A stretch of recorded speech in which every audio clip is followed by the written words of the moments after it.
स्वाभिमानी लोग ही संघर्ष की परिभाषा समझते हैं। जिनका स्वाभिमान मरा है वो गुलाम है। तो मैं समझता हूँ कि यहाँ बैठे हुए सभी लोग स्वाभिमानी हैं और इसलिए वो यहाँ बैठे हैं। मैं इसके पश्चात यहाँ उपस्थित आज के कार्यक्रम के अतिथि आदरणीय महेंद्र गजभिये सर, उप शिक्षणाधिकारी जिला परिषद गोंदिया, इनको इनके मार्गदर्शन के लिए आमंत्रित करना चाहता हूँ।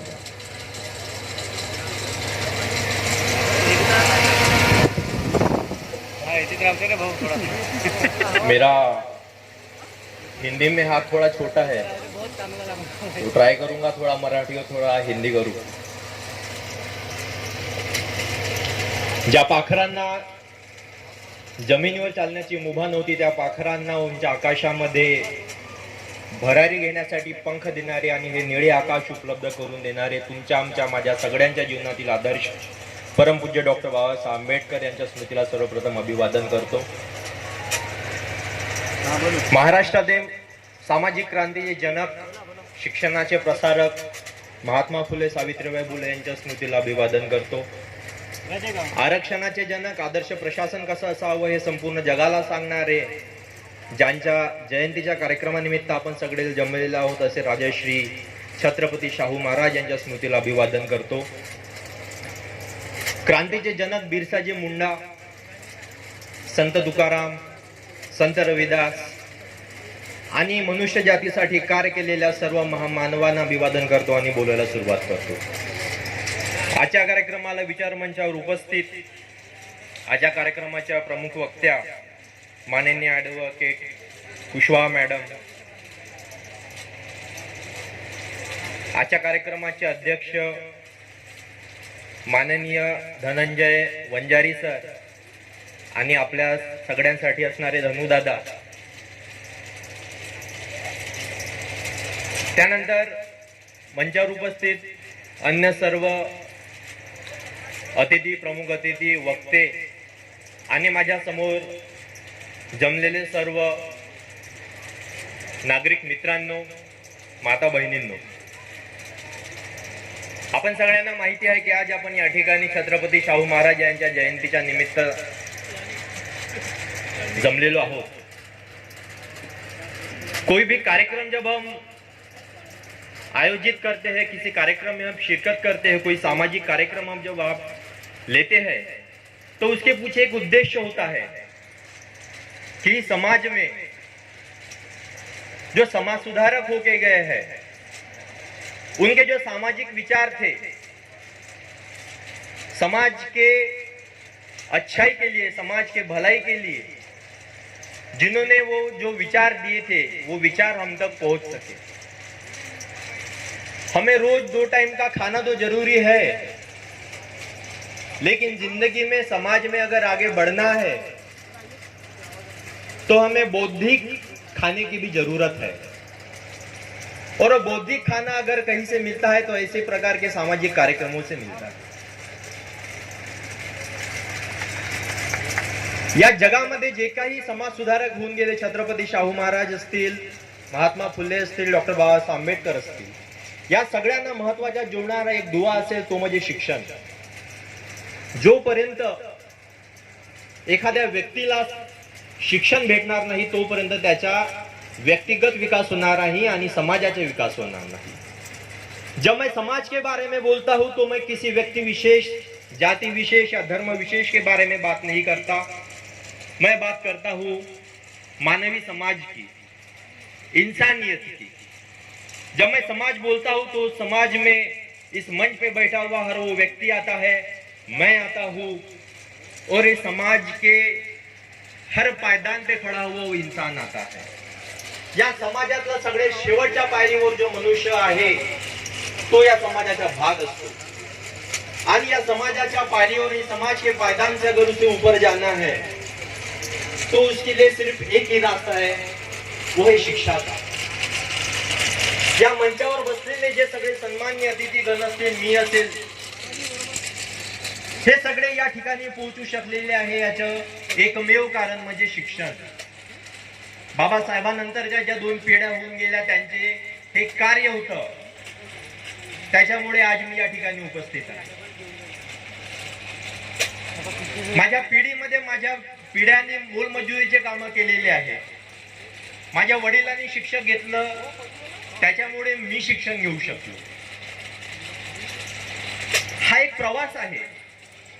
जर तुमच्या परिवारामध्ये तुमचे लहान मुलं असतील, तुमचे युवा तरुण मुलं असतील, त्यांना जोपर्यंत शिक्षण भेटणार नाही आणि ते शिक्षण घेऊ शकणार नाही तोपर्यंत त्यांचा विकास होऊ शकणार नाही. डॉक्टर बाबासाहेब आंबेडकरांनी म्हटलं होतं की शिक्षण हे वाघिणीचे दूध आहे, जो तो प्राशन करेल तो गुरगुरल्याशिवाय राहणार नाही. डॉक्टर बाबासाहेब आंबेडकरांच्या शब्दामध्ये एक ताकद आहे, ती ताकद आपण सगळ्यांनी ओळखली पाहिजे. पुढच्या वीकमध्ये आपल्याकडे शाळा सुरू होत आहेत. कोरोनाच्या 2 वर्षामध्ये शिक्षणाचं फार मोठ्या प्रमाणामध्ये नुकसान झालेलं आहे. तुमच्या आजूबाजूला सगळ्यांकडे शिकणारे मुलं, शाळा कॉलेजमध्ये जाणारे मुलं असतील. आपल्या ह्या सगळ्यांची जबाबदारी आहे की या समाजातला प्रत्येक मुलगा, प्रत्येक विद्यार्थी हा शाळेपर्यंत पोहोचला पाहिजे. आपण आपल्या स्तरावर त्याला मदत केली पाहिजे. विशेषतः मी महिलांना आवाहन करू शकतो आणि मी सांगू इच्छितो की तुमच्या घरामध्ये असणारे तुमचे मुलं मुली या सगळ्या शाळेपर्यंत कशा पोहोचतील आणि त्यांना जास्तीत जास्त चांगल्या प्रकारे शिक्षण कसं पोहोचेल याची आपल्या सगळ्यांनी आपण काळजी घेतली पाहिजे. आपण समाजामध्ये बघतो की जे शिक्षण घेऊन उच्च शिक्षित झालेले आहे त्यांचा बौद्धिक विकास तर झाला, त्याच्यासोबत आर्थिक विकास सुद्धा झाला, हे लक्षात घ्या. एखादे विद्यार्थी जेव्हा शिक्षण घेतो, मोठ्या पदावर जातो, अधिकारी पदावर जातो, मोठा बिजनेसमॅन बनतो, तो सिर्फ उसी का विकास नहीं होता है, उसके साथ में उसके परिवार का विकास होता है, उसके साथ में वो जिस समाज में रह रहा होता है उस समाज का विकास होता है.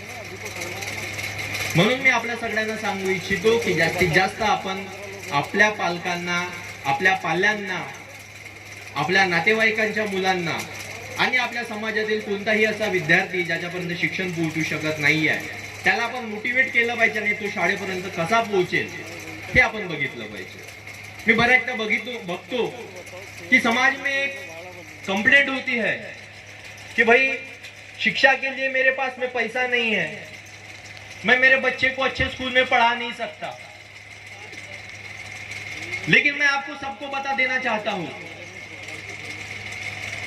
कि शिक्षणाला पैसा लागत नाही, तर तुम्हाला मदत करणारे 100 हात उभे होतात.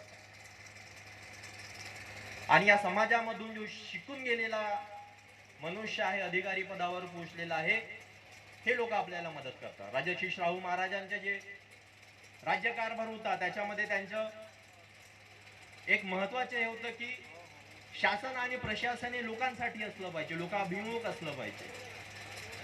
ज्या प्रकारे लोक प्रशासनापर्यंत जातात तो त्याच प्रकारे प्रशासनाने सुद्धा लोकांपर्यंत गेलं पाहिजे. आणि आजच्या या कार्यक्रमातून मी सांगू इच्छितो की माझ्या माध्यमातून गोंदिया जिल्ह्याचा शिक्षण विभाग नेहमी तुमच्या पाठीशी राहील.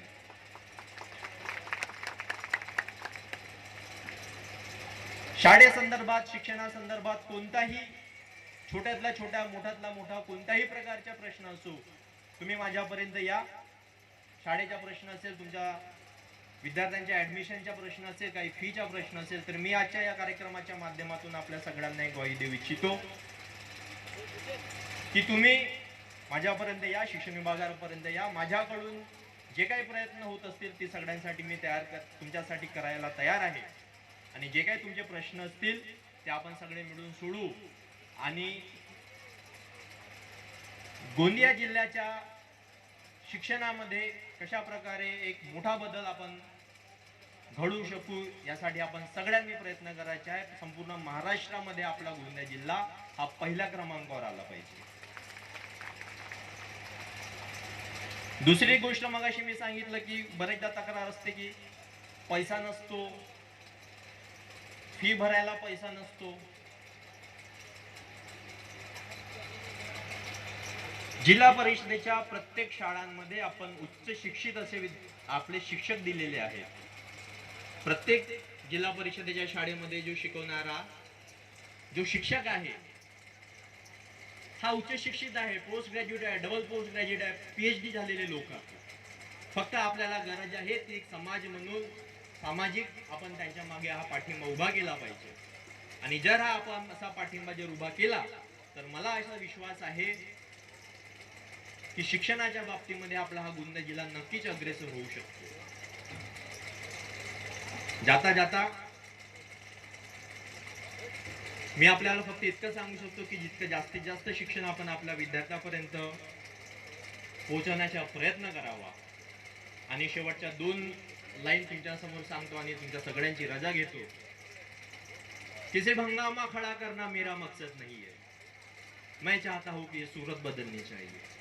ये आग मेरे दिल में न सही तो तेरे दिल में सही, ये आग कहीं भी जले, ये आग जलनी चाहिए, ये सूरत बदलनी चाहिए. धन्यवाद. जय भीम, जय सेवा, जय शाहू.